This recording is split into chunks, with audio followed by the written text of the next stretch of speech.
Hello guys, welcome back to my channel Saumya education and skills and I am Saumya Pandey.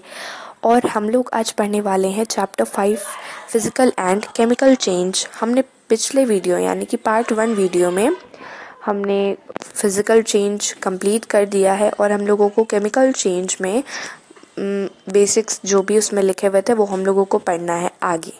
लेकिन मैं चाहती हूँ कि हम लोग पहले 68 पेज नंबर में जो भी लिखा हुआ है और आगे 69, 70 मतलब चैप्टर के बाद वाली जो पेजेस हैं उसमें कुछ जो भी बेसिक नॉलेजेस लिखी हैं वो हमें पढ़नी चाहिए, क्योंकि इससे ही हमें लगभग पूरा चैप्टर या आगे के जितने भी चैप्टर्स हम लोग आगे की क्लास में पढ़ने वाले हैं या आगे के मतलब इस बुक में पढ़ने वाले हैं वो हम लोगों को ठीक से समझ में आएगा। सो गाइज़, आप लोग रेडी हो जाइए 68 पेज नंबर के साथ। We are going to see the chemical symbols. Elements are represented by their respective symbols for their simple representation. Symbols are abbreviation of the name of the element with one or two letters of its name. Element जो होता है उसको represent करने के लिए एक कोई भी सिंबल का यूज़ किया जाता है उसके सिंपल रिप्रेजेंटेशन के लिए। तो अब वो सिंपल रिप्रेजेंटेशन जब हम लोग को करना है तो हम लोग जो वर्ड होगा, जो एलिमेंट का वर्ड होगा, उससे हम लोग कोई भी एक या दो लेटर लेकर बना देंगे उस वर्ड का उस एलिमेंट का सिंबल। ओके, तो एक साइंटिस्ट थे जिनका नाम था जॉन डाल्टन, जिन्होंने 1807 में एक केमिकल सिंबल का शॉर्ट वे बनाया था रिप्रेजेंट करने का। उन्होंने मतलब कि जो बनाया था वो अलग ही तरीके का था, जैसे आज हम लोग पढ़ते हैं उस तरीके का नहीं, बहुत अलग तरीके। जैसे कि आप पेज नंबर 69 में देख सकते हैं हाइड्रोजन, फॉस्फोरस, कॉपर, गोल्ड और बाकी सभी जो भी हैं एलिमेंट्स उस सब के सिंबल्स कैसे उन्होंने बनाया है। तो ये जो सिंबल उन्होंने बनाया था इसका कोई भी लॉजिक नहीं था। Okay, so this was chemical symbol. Okay, and ये अभी और बाकी है। सो अब एक स्वीडिश केमिस्ट जो जिनका नाम था जे बर्जेलिस, जिन्होंने एक मॉडर्न सिस्टम निकाला एलिमेंट के सिंबल्स का। उन्होंने एक मतलब कि किसी भी एलिमेंट का एक दो वर्ड लेकर उस एलिमेंट को डिनोट किया। लाइक मतलब कि देखिए उन्होंने क्या किया था कि एक एलिमेंट का एक लैटिन वर्ड निकाला। लैटिन वर्ड से उन्होंने सिंबल का लेटर्स उसमें से निकाले, यानी कि सोडियम का इन्होंने लैटिन वर्ड दे दिया नाट्रियम और उसका सिंबल हो गया Na, यानी कि सोडियम का जो सिंबल है वो Na है। पोटैश का लैटिन वर्ड है कैलियम और इसका सिंबल है K। उसी तरीके से टेबल 2 में हम लोग देखते हैं some common elements of their symbols. तो जैसे कि एल्युमिनियम का Al है सिंबल और बाकी सभी चीज़ों का आप देख सकते हैं। Okay, so this was the chemical symbols. Okay. So now come to page number 70, that is B, atomicity. A molecule is also described in the terms of its atomicity. The number of atoms present in a molecule of a element or a compound is called atomicity. For example, molecules of inert gases like neon, argon, etc. have single atom, so their atomicity is 1. These are monatomic. Okay, so atomicity, हम लोग किसी भी molecule को represent करते हैं उसके एक symbol से। ओके, तो वो सिंबल हो गया chemical symbol. And now atomicity, आपने बहुत जगह देखा होगा या पीरियोडिक टेबल में देखा होगा कि वहाँ पे कोई भी जो कोई भी जो सिंबल लिखते हैं, जैसे हाइड्रोजन का H2 लिख देते हैं, ऑक्सीजन का O2 लिख देते हैं, ओजोन का O3 लिख देते हैं, फास्फोरस का P4 लिख देते हैं एंड ऑल। सो ये क्यों लिखते हैं? क्योंकि वो उसका एटॉमिक नंबर है, उसमें इतने एटम्स प्रेजेंट हैं, यानी कि अब टाइप्स ओके, तो इतने एटम्स मौजूद हैं उसमें। ओके, और अब हम देखेंगे टेबल 3 में some elements with their atomicity. अब टाइप्स ऑफ मॉलिक्यूल्स होते हैं।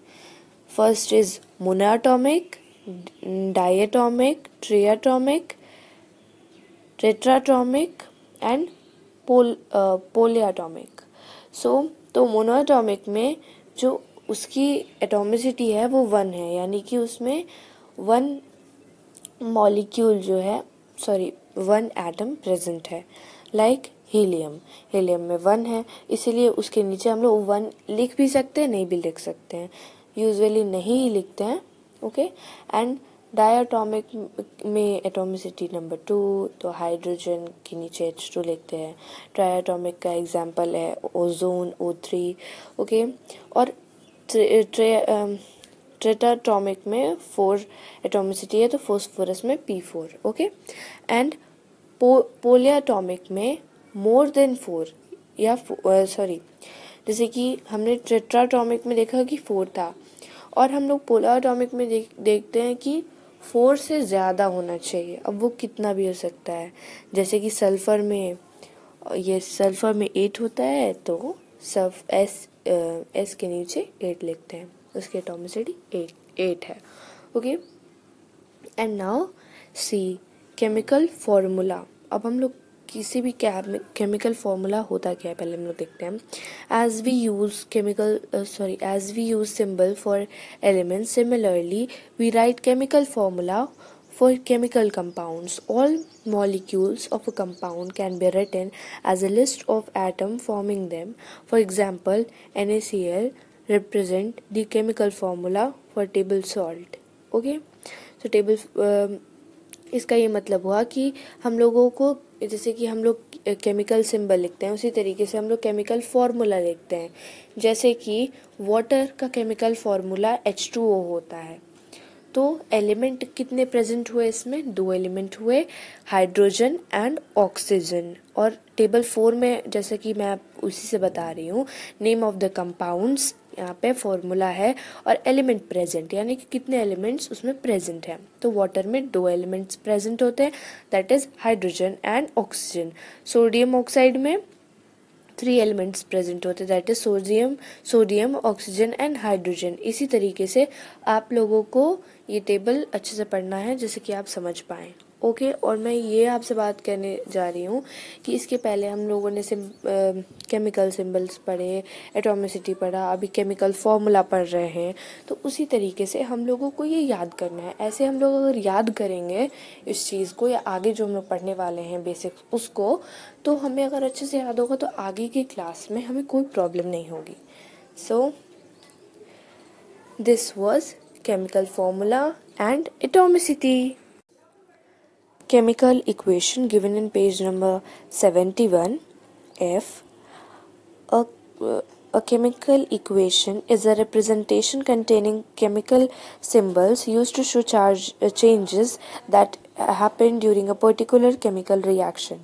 अब chemical equation में क्या होता है कि एक chemical symbol को लिखते हैं, और हम लोगों को दिखाना है कि वो दोनों जब दो केमिकल इक्वेशंस दो जब केमिकल सिंबल्स जब मिक्स होते हैं, देन वो लोग क्या फॉर्म करते हैं।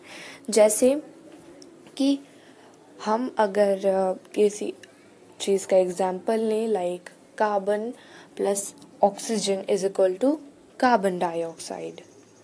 ओके, तो जैसा कि इसमें लिखा हमने ना कि C plus O2 is equal to CO2, उसी तरीके से केमिकल इक्वेशन इसी को कहते हैं। और इसमें जो रिएक्टेंट्स और प्रोडक्ट्स लिखा है वो तो हमने पढ़ लिया है प्रीवियस वीडियो में। और अगर आपने वो मेरा प्रीवियस वीडियो नहीं देखा है, that is physical and chemical change part 1. So please guys just watch from my channel.